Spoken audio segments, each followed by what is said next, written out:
هەر لە سنە ئەمێنینەوە کچانی باسکەش ماوەی چەند ڕۆژێکە لەوێ هەم مەشقەکەن و هەم یاری دۆستانە ئەکەن لە چوارچێوەی پاڵەونەتێکی دۆستانەیە کچەکانی شاری سلێمانی کە لە ئاکادیمیای ژیمان و بە ناوی یانەیەکی شاری کەرکووک و یاریەکەن لە کچانی تاران و سنەشیان بردەوە.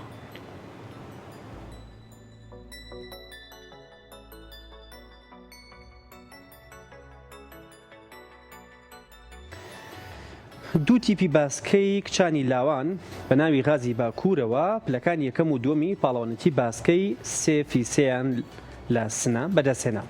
هەردوو تیپی باسکەی سێ لە ئەو یانەی شاری کەرکووک کە بەناوی ئەوانە بەشداریەکەن سەرجەمیان لە ئاکادیمیای ژیمان و بۆ خواردەمەند 18 ساڵانی خانمان پلە یەکەم و دووەمیان لە پاڵەوانەتی سنە بەدەستهێنا کە لە شاری سنە بە بەشداری 8 تیپ کە 3 تیپ لە شاری تاران و 3 تیپ لە سنە و 2 تیپ لە یانەی غازی باکوور بوون.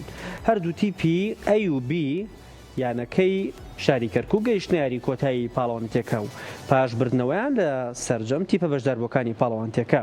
ئەم پاڵەوانەتیە دۆستانەیە لە چوارچێوەی گەشتەکەی چەند ڕۆژی ڕابردووی باسکەی کچانی عێراق و کەمپی مەشق و ڕاهێنان و یاریە دۆستانەیەکانە کە لە تارانیش ئەنجامیاندا.